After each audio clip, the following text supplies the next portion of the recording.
Hello students, class 12 का जो chapter 12 है वेक्टर्स में बात कर रहा हूँ elements of mathematics foundation book की, उसकी एक्सरसाइज लास्ट जो एक्सरसाइज है 12.7 उसको आज हम कंप्लीट कर देंगे। मतलब ये चैप्टर फिनिश हो जाएगा, ठीक है।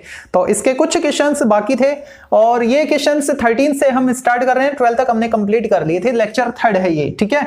Prove that for any two vectors A and B this will be 0, this will be 0, is this will be 0, ठीक है। ये हमसे पूछा है लास्ट वाला और इनको हमको प्रूव करना है। ओके, तो देखो अगर हम प्रॉपर्टी को देखें तो बिल्कुल 0 है ना, क्योंकि मैंने आपको बताया था कि अगर कोई भी दो वेक्टर इनमें रिपीट होते हैं ना, तो उस केस में इस बॉक्स प्रोडक्ट की वैल्यू 0 आती है। ए यहां पे रिपीट हो रहा है, बी यहां पे रिपीट हो रहा है, ठीक है, तो क्या आ रहा है 0। लेकिन प्रूव करना है कैसे आया, ओके, यानी वो प्रॉपर्टी को ही प्रूव करवा रहे हैं। ओके, तो इसके लिए आप क्या करोगे, देखो box product of A and B है ना, तो इनको मैं लेट कर लेता हूं। दो वेक्टर आपको देखे ना, ए और बी, ए को मैं आईजे के फॉर्मेट में लिख लेता हूं, ठीक है। वेक्टर ए, इसको मैंने लेट किया कि क्या है, a1 आई कैप प्लस a2 जे कैप प्लस a3 के कैप। और वेक्टर बी जो है, वेक्टर बी वो क्या है, b1 आई कैप प्लस b2 जे कैप प्लस b3 के कैप है, ठीक है। अब मैं फर्स्ट पार्ट प्रूव करना चाह रहा हूं, ये फर्स्ट है ये सेकंड है। ओके, तो ये क्या बोल रहा है, box product of vector A B, ठीक है। देखो डिटरमिनेंट क्रिएट करो, ए इसके स्केलर कंपोनेंट लिखो, a1 a2 a3, ए सेम वही a1 a2 a3 और B b1 b2 and b3। अब आपको यूज में लेनी है डिटरमिनेंट की प्रॉपर्टी, है ना, और वो क्या थी, अगर या तो दो रो, कोई भी दो रो इन तीन में से, या फिर कोई भी दो कॉलम सेम आते हैं, तो उस डिटरमिनेंट की वैल्यू क्या आती है 0। तो यहां पे जो रो फर्स्ट है और जो रो सेकंड है वो दोनों सेम है। Hair R1 equal R2, hence तो ये पूरा क्या हो जाएगा 0। और ये किसके इक्वल है, इसके इक्वल, तो डायरेक्ट हम इसको लिखेंगे, ठीक है। Box product of vector A B equal 0, ठीक है, हेंस प्रूव। सेकंड में आपको जो बी वाले हैं उनको 2 बार बताना पड़ेगा, ठीक है। तो एक पार्ट हमने कर दिया, ऐसे ही दूसरा वाला होगा तो सिमिलरली यूज करेंगे हम। कौन सा वर्ड, सिमिलरली। तो क्या लिखें, सिमिलरली, चाहो तो आप कर सकते हो ये एज इट इज, यहां पे b1 b2 b3 और ये एज इट इज, ठीक है। तो 2 रो सेम हो जाएंगी, कौन सी, R2 और R3 और R3 इक्वल होने की वजह से इसकी वैल्यू 0 हो जाएगी फिर, ठीक है। सिमिलरली क्या लिखें, ये वाला 0, ए बी और b इक्वल 0। अब तीसरा देखो, ये हमसे पूछ रहे हैं ना, तो b dot a cross b, इसको हम बॉक्स फॉर्मेट में लिखे तो क्या लिखें, बी, ये जो ए बी वगैरह जो होते हैं ना, ये तो चेंज होते नहीं है, डॉट क्रॉस सी चेंज होता है, ठीक है। तो इसी नोटेशन में लिखो, vector B, vector A, vector B. Okay, तो यहां पे बी रिपीट हो गया, it will also be 0, it will be also 0, ठीक है। तो ये भी क्या आएगा, 0 आएगा। क्यों, क्योंकि अब की बार ये b1 b2 b3 और ये b1 b2 b3 और बीच में अलग है, तो R1 और R3 इक्वल होने की वजह से इसकी वैल्यू क्या आएगी, 0 हो जाएगी, ठीक है। अब देखते हैं 14th को। तो अब देखते हैं क्वेश्चन नंबर 14, हमको प्रूव करना है box product of vector a plus B, vector b plus C and vector c plus a will be equal to twice of box product of abc, ठीक है। LHS पार्ट लेके चलो। LHS के आपके पास box product of a plus B, b plus C and vector c plus a, ठीक है। देखो बॉक्स प्रोडक्ट है 3 वेक्टर का, ये भी एक वेक्टर आएगा, ये भी एक वेक्टर होगा, ये भी एक वेक्टर होगा, ठीक है। तो इनका बॉक्स प्रोडक्ट कैसे करते हैं, पहले वाला इसका डॉट प्रोडक्ट बाकी दोनों के क्रॉस प्रोडक्ट के साथ, यानी B प्लस C का क्रॉस प्रोडक्ट किसके साथ, C प्लस A, या फिर शुरू के दो का क्रॉस प्रोडक्ट और थर्ड वाले का उनके साथ डॉट प्रोडक्ट। ठीक है, कैसे भी कर लो, दोनों सेम रिजल्ट देंगे। अब यहां पे पहले मैं अंदर वाले को सोल्व करता हूं। A प्लस B को मैंने एज इट इज लिखा, अंदर वाले को मैंने सोल्व करना स्टार्ट किया। B cross C distributive property follow करते हैं ना क्रॉस प्रोडक्ट, तो वो मैं एक्सपेंड कर रहा हूं। कौन सी डिस्ट्रीब्यूटिव प्रॉपर्टी, B को C के साथ क्रॉस करवाए, B को A के साथ करवाओ, B क्रॉस A। अब C को C के साथ करेंगे तो 0 आएगा, सेम वेक्टर क्रॉस में क्या आता है, 0 आता है, प्लस C को A के साथ करवाओ, C क्रॉस A। ओके, अच्छा अब A को इनके साथ डॉट करवाना है, तो A का डॉट प्रोडक्ट पहले वाले के साथ B क्रॉस C के साथ। अब इनमें गैप नहीं है, कभी आप सोचो कि ये फॉर्मेट है, इसमें डॉट कैसे हो जाएगा, बीच में गैप है, ऐसा नहीं है, हमने इसको एक्सपेंड कर दिया क्रॉस करके। ठीक है, तो A का डॉट इसके साथ, A का डॉट इसके साथ, A का इसके साथ और A का इसके साथ, ऐसे B वाले का करेंगे। ठीक है, तो पहले मैंने A का स्टार्ट किया, तो A का डॉट प्रोडक्ट फर्स्ट वाले के साथ किया, प्लस प्लस A का इसके साथ करेंगे, A का डॉट प्रोडक्ट किसके साथ, B क्रॉस A के साथ। ओके, A का 0 के साथ तो 0 आएगा, मारो गोली।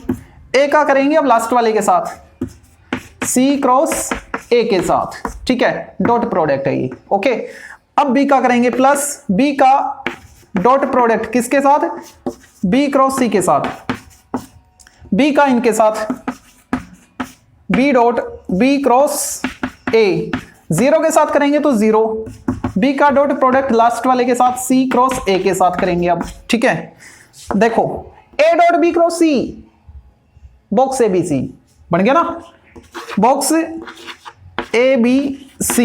हमको ऐसे दो चाहिए, दो डब्बे चाहिए ऐसे, है ना, अगर दो बन गए तो प्रूव हो जाएगा। ओके, अब यहां पे देखो इसकी वैल्यू क्या आएगी, 0। प्रीवियस पार्ट में या फिर प्रॉपर्टी में आपने देखा होगा, चलो ये 0 कैसे है पहले एक बार मैं लिख देता हूं इसको बॉक्स फॉर्मेट में। इसको क्या लिखें, बॉक्स प्रोडक्ट ऑफ पहले वाला और दूसरे वाला और तीसरे वाला। ठीक है, अब ये पता लग गया आपको 0 क्यों, दो वेक्टर रिपीट हो गए ना।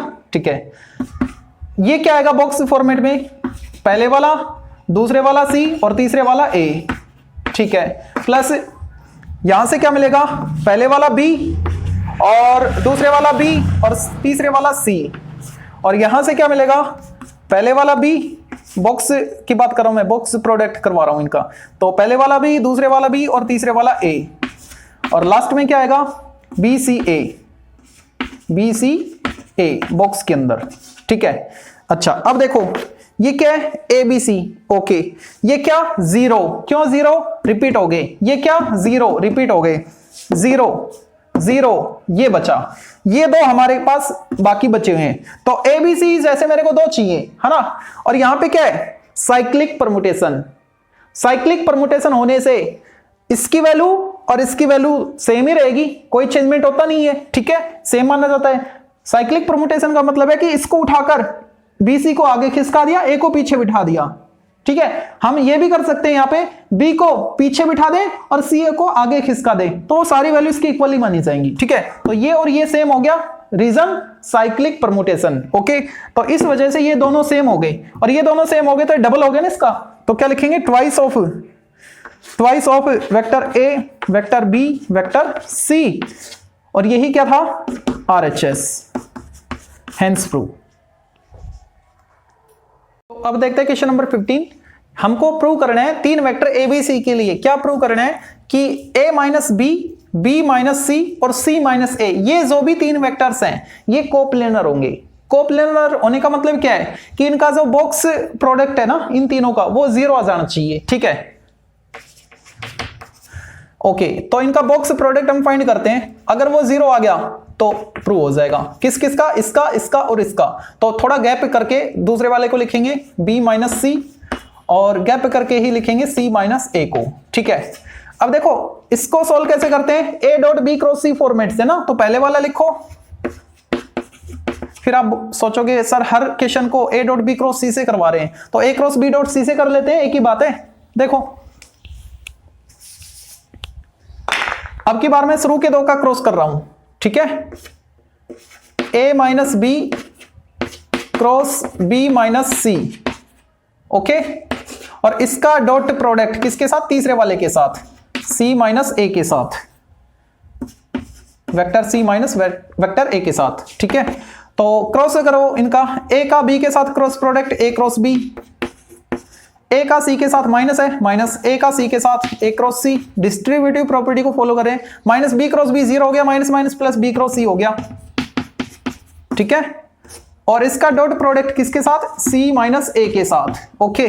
तो ए क्रॉस बी का डॉट प्रोडक्ट किसके साथ, सी के साथ, माइनस ए क्रॉस सी, इसका भी डॉट प्रोडक्ट सी के साथ, प्लस बी क्रॉस सी, इसका भी डॉट प्रोडक्ट सी के साथ, ओके। इनका सी के साथ तो कर दिया, अब इनका माइनस ए के साथ करना है ना, तो माइनस साइन आगे आ जाएगा, यहां पे लिख देता हूं एक टर्म। तो इसका डॉट प्रोडक्ट ए के साथ, किसका, ए बी का, ए क्रॉस बी का डॉट प्रोडक्ट किसके साथ, ए के साथ, ओके। और माइनस माइनस प्लस इसका इसके साथ डॉट प्रोडक्ट, यानी A cross C dot A, plus minus minus B cross C का डॉट प्रोडक्ट किसके साथ, वेक्टर ए के साथ, ठीक है। देखो ए बी सी, ओके, और ए क्रॉस बी फिर डॉट सी, ठीक है। तो ये क्या रिजल्ट देगा, box of A B C. यहां पे देखो माइनस सेम है 0, कैसे, ए सी सी बनेगा, है ना, तो उसको मैं 0 लिख देता हूं, ओके, जैसे पिछले पार्ट में आपने देखा था, ठीक है। सी सी 0, क्यों, क्योंकि बॉक्स के अंदर बी सी सी वेक्टर बन रहे हैं, है ना, दो वेक्टर सेम हो गए, रिपीट हो गए, तो 0। यहां पे ये भी 0, यहां पे ये भी 0, बचा क्या, ये वाला बचा, माइनस बी सी ए, हमको क्या दिखाना है, कोप्लेनर, तो ये पूरा 0 बनना चाहिए। देखो ये और ये सेम हो जाने चाहिए, अगर ये सेम हो गए तो सेम क्वांटिटी को माइनस करेंगे तो 0 आएगा। अब देखो ए बी सी है, और ये क्या है, बी सी को आगे खिसका दिया, ए को पीछे पटक दिया, मतलब क्या है, साइक्लिक परमुटेशन यूज हो रहा है, और साइक्लिक परमुटेशन होने की वजह से ये दोनों क्या हो गए, सेम हो गए, और ये दोनों सेम हो गए, तो सेम क्वांटिटी का रिजल्ट देगी माइनस करने पे 0। तो एक बार इसको इसी फॉर्मेट में लिख देते हैं, ए बी सी, और ये क्या है रियल में, ये भी ए बी सी है, इसका साइक्लिक परमुटेशन हो रहा है ना। तो साइक्लिक परमुटेशन होने से कोई चेंज तो होता नहीं है उस बॉक्स प्रोडक्ट में, तो सेम क्वांटिटी को माइनस करोगे तो रिजल्ट क्या आएगा, 0। इसका मतलब क्या हो गया, ये और ये कैसे हैं, कोप्लेनर है, hence A minus B, vector A minus B, comma vector B minus C, comma vector C minus A are coplanar, ठीक है, हेंस प्रूव। अब देखते हैं क्वेश्चन नंबर 16 को। इसमें प्रूव करना है किसी भी 3 वेक्टर ए बी सी के लिए, किन्हीं 3 वेक्टर ए बी सी के लिए कि ये वाला और ये वाला कोप्लेनर होंगे, सेम प्रीवियस क्वेश्चन की तरह है, ठीक है। ये 3 कोप्लेनर हमको प्रूव करने हैं, है ना। देखो तो इनका बॉक्स प्रोडक्ट 0 आना चाहिए, तो बॉक्स प्रोडक्ट आएगा क्या, पहले बॉक्स प्रोडक्ट में फॉर्मेट में लिखो इसको, बी फिर स्पेस दो कुछ दूसरे वाले के लिए, सी प्लस ए वेक्टर के लिए, फिर स्पेस के साथ तीसरे वाला वेक्टर लिखो, ए प्लस बी प्लस सी को एक वेक्टर ही आएगा प्लस करने पे, ठीक है। अब इसको सोल्व करते हैं हम, है ना। किस फॉर्मेट में लिखे इसको, A dot B cross C format लिख दें, ठीक है। A cross B dot C से तो पिछला देख लिया, अब इसको इसी फॉर्मेट से देख लो, बी डॉट इन दोनों का क्रॉस, किसका, सी प्लस ए का क्रॉस प्रोडक्ट किसके साथ, तीसरे वाले के साथ, ए प्लस बी प्लस सी के साथ, ठीक है। अब इसको हम एक्सपेंड करेंगे, तो B dot as it is, पहले अंदर वाले को एक्सपेंड करते हैं, distributive property, C cross A plus C cross B, C को कराऊं मैं इनसे, सी क्रॉस सी 0 खत्म कहानी, ए क्रॉस ए 0 खत्म कहानी, ए क्रॉस बी, ए क्रॉस सी। अब ये जो बार बी है ना, इसका डॉट प्रोडक्ट इन चारों के साथ आपको करना है, ठीक है। यानी B dot C cross A plus B dot C cross B plus B dot A cross B plus B dot A cross C, okay. अब ये जो भी हैं ये सारे के सारे बॉक्स फॉर्मेट में लिखे जा सकते हैं, लिख लो इनको। क्या आएगा? बी सी ए। देखो इनका ऑर्डर ये होना चाहिए, डॉट क्रॉस से हट जाएगा ना, बी सी ए। यहां पे क्या बनेगा? B C B. यहां पे क्या बनेगा? B A B. और लास्ट क्या बनेगा? B A C. B A C. ठीक है, ये 0 हो जाएगा। क्यों? क्योंकि बी रिपीट हो गया, ये भी 0, बी रिपीट हो गया। बच्चे क्या? फर्स्ट और लास्ट। ठीक है, तो फर्स्ट और लास्ट बच्चे तो उनको लिख लो बी सी ए और लास्ट बी ए सी। अब देखो यहां पे बी तो ठीक है, एक ही जगह है दोनों में। सी ए को एक्सचेंज कर दिया, सी के बदले ए लिख दिया, ए के बदले सी लिख दिया, है ना। और जब भी किन्हीं दो की पोजीशन चेंज करते हैं तो वो नेगेटिव साइन के साथ रिजल्ट देता है, मतलब ये इसका नेगेटिव बनेगा। ठीक है, तो क्या लिखें? बी सी ए। और ये माइनस हो गया किसका? इसका। अगर आप माइनस साइन के साथ इसको मल्टीप्लाई करोगे तो इनको एक्सचेंज कर दो फिर से, यानी बी वेक्टर सी और वेक्टर ए। ठीक है, अब ये दोनों सेम क्वांटिटी है, इनको माइनस करोगे तो आउटपुट क्या आएगा? 0। ठीक है, और ये 0 आ गया, इसका मतलब this and this are coplanar. ये आप लिखना है, आपको लिखना है। Hence vector B comma vector C plus A and vector A plus B plus C are coplanar vectors. तो अब देखते हैं इस चैप्टर का ही लास्ट क्वेश्चन, क्वेश्चन नंबर 17। यहां पे आपको देखो क्या बोल रखा है, let A B C be 3 non zero vectors. ये और ये तीनों ही जीरो नहीं है। ठीक है, और इसने बोल दिया कि जो A dot B cross C है वो 0 है, A dot B cross C equal 0 है। ठीक है, और यहां पे बी और सी नॉट पैरेलल, पैरेलल नहीं है, मतलब बॉक्स के अंदर ए और फिर लैम्डा ए ऐसा कुछ लिखा था ना, हमने प्रॉपर्टी में पढ़ा था, वो वाला केस नहीं है। क्यों? अगर वो होगा तो 0 बन जाएगा, लेकिन ये कह रहा है ए डॉट बी क्रॉस सी 0 है। Okay, prove that. तब हमको प्रूव करना है कि जो वेक्टर ए है वो lambda B plus mu C format में लिखा जाएगा, और लैम्डा और म्यू क्या है? स्केलर क्वांटिटीज है, यानी A equal lambda time mu plus lambda time B plus mu time C, यानी ए बी और सी ये तीनों लीनियरली रिलेट है एक दूसरे से, है ना। देखो इसका मीनिंग समझो, इसको मैं क्या लिख सकता हूं? बॉक्स ए बी सी लिख सकता हूं। ठीक है, इक्वल क्या है? 0। Box A B C 0, box A B C की वैल्यू 0। इसका मीनिंग क्या है कि ये जो ए बी और सी हैं, ये तीनों ए बी और सी हैं, ये तीनों एक ही प्लेन में है, कोप्लेनर है। ठीक है, that is vector A, vector B and vector C are coplanar vector, coplanar vectors. ठीक है, अब ये कोप्लेनर वेक्टर हो गए। क्यों? ये कंडीशन ही है कोप्लेनर की। अगर ये कोप्लेनर वेक्टर्स हैं ए बी सी, ठीक है, तो ये एक दूसरे के साथ लीनियरली कोरिलेट होते हैं। ठीक है, हेंस, और अगर ये कोरिलेट होते हैं मतलब ये लीनियरली कोरिलेट होते हैं, तो उस रिलेशन को लिखा जाता है ए इक्वल अल्फा टाइम दूसरे वाला प्लस बीटा टाइम तीसरे वाला। यहां पे अल्फा और बीटा कांस्टेंट होती है, लेकिन यहां पे कांस्टेंट क्या लिखा जा रहा है? म्यू और लैम्डा, तो उसको आप म्यू और लैम्डा बोल सकते हो, है तो ये स्केलर ही ना। Lambda time B plus mu time C. ठीक है, ये प्रूव हो गया, लेकिन मेरे को पता है आपके कुछ समझ में नहीं आया होगा ना, इसको एक एग्जांपल से क्लियर करता हूं मैं आपको। ठीक है, देखो क्वेश्चन नंबर एक क्वेश्चन में हमने प्रूव किया था, प्रीवियस वीडियो वाले में देखना आप। क्वेश्चन नंबर 6 देखो, इसने क्या बोल रखा है? Show that following vectors are coplanar, है ना। 3 वेक्टर आपको दे रखे हैं, कोप्लेनर है। 3 वेक्टर अगर कोप्लेनर होते हैं तो उस केस में ए को lambda B plus mu C format में लिखा जा सकता है। कैसे? देखो यहां पे छठे क्वेश्चन का मैं पहला पार्ट ले रहा हूं, तो यहां पे आपको 3 वेक्टर दे रखे हैं ए बी और सी, और ये बोल रहा है प्रूव करना था कि ये तीनों कोप्लेनर है, तो हमने प्रूव कर दिया था, है ना। ये तीनों कोप्लेनर वेक्टर थे। एक बार मैं लिख देता हूं क्या क्या है। 1 to 1 i 2j plus k, और दूसरे वाला 3 2 - 7 3 2 - 7, और तीसरे वाला 5 6 - 5 5 6 -5, ठीक है। अच्छा, ये तीन हमको पता है कि ये तीनों कोप्लेनर है। अगर ये कोप्लेनर है तो इस फॉर्मेट में लिखे जाने चाहिए इनको, है ना।